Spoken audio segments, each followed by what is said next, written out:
First of all, we need to point out that the Russians have never allowed the political calendar to get in the way of military operations.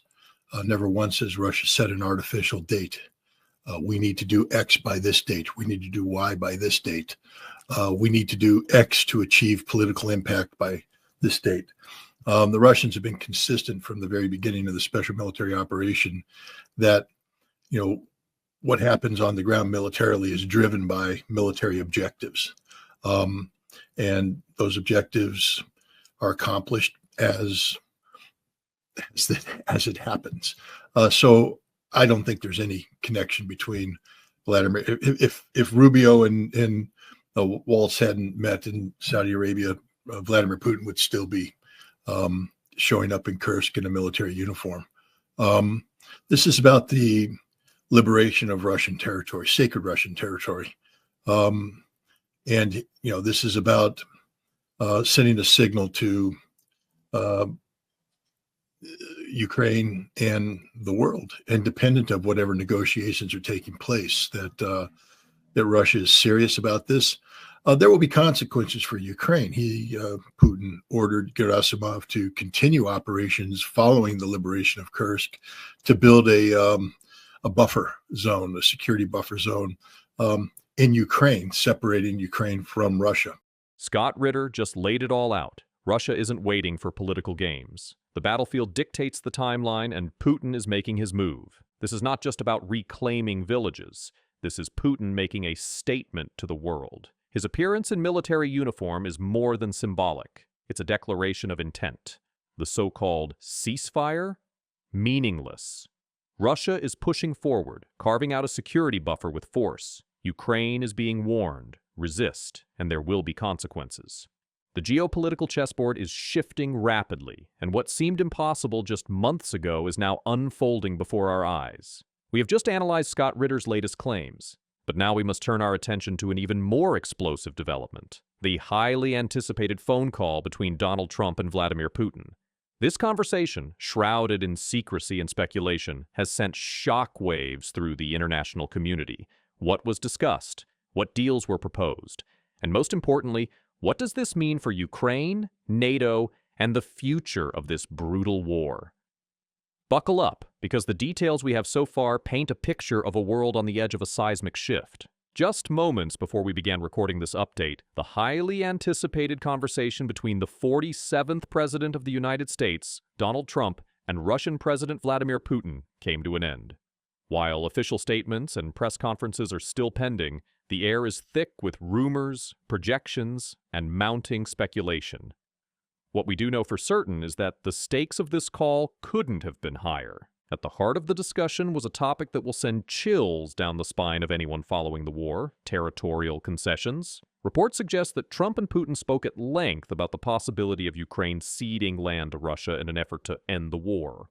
This, of course, raises immediate concerns. Would Ukraine ever agree to such a deal? And more importantly, would the West allow such a concession to stand? One particularly shocking revelation suggests that a trade was proposed, an exchange of territories. It's been rumored that Putin might be pushing for the transfer of the Zaporizhzhia nuclear power plant back under Ukrainian control in exchange for Russia securing control over key Ukrainian regions.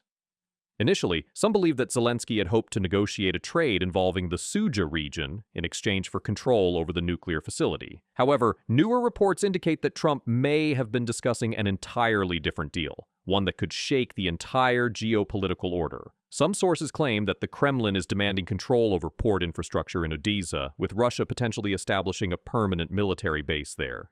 If true, this is nothing short of a disaster for Ukraine.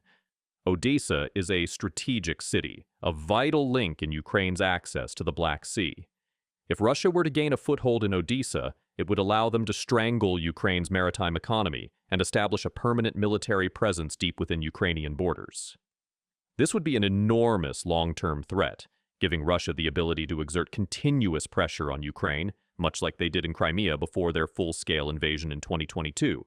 But the real bombshell? The timing of this call. March 18th is not just any day, it's a sacred date for Russia. It marks the anniversary of Crimea's annexation in 2014, a moment Putin has always celebrated as a triumph over Western influence in Ukraine. That Trump chose to call Putin on this exact day is more than just a coincidence. It's a symbolic move that sends a clear message. Many Russian political and military analysts are already speculating that this call could be a signal that the U.S., under a potential Trump administration, might recognize Crimea as Russian territory.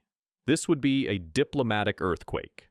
For over a decade, the West has refused to acknowledge Russia's illegal annexation of Crimea. Could Trump really be preparing to change this policy? And if so, what would he demand in return? Ukraine, of course, has not taken this lightly. Before the call even began, the Ukrainian government issued a firm warning outlining its red lines. Among these non-negotiable points was a refusal to disband the Ukrainian military and an unwavering stance on Ukraine's right to join international organizations and military alliances. While Trump's private discussions with Putin remain undisclosed, Ukraine made it abundantly clear that any attempt to force them into demilitarization or neutrality would be outright rejected. While these high-level talks were unfolding, the battlefield remained as brutal as ever.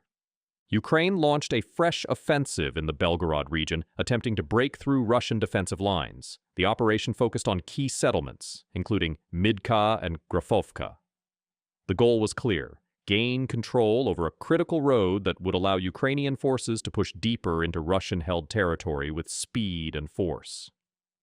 Had they succeeded, Ukraine could have gained a major strategic advantage, forcing Russian troops to reposition and defend their own borders rather than continuing their offensive into Ukraine. But by the end of the day, Russian sources claimed that the attack had been repelled. Reports suggest that Ukrainian forces suffered heavy losses and were forced to retreat. Pro-Russian channels released footage of destroyed Ukrainian vehicles and claimed that Ukrainian infantry had been decimated by Russian defenses. However, Ukrainian sources painted a very different picture. Kyiv has not officially confirmed the details of the battle, and some officials have gone as far as to claim that the reported offensive never actually happened. This raises a critical question. Was the supposed Belgorod breakthrough an actual assault, or was it a false flag operation engineered by Russia to use as leverage in negotiations with Trump? It wouldn't be the first time Russia has attempted such a tactic. In past diplomatic negotiations, Moscow has frequently manufactured crises or battlefield victories to strengthen its bargaining position.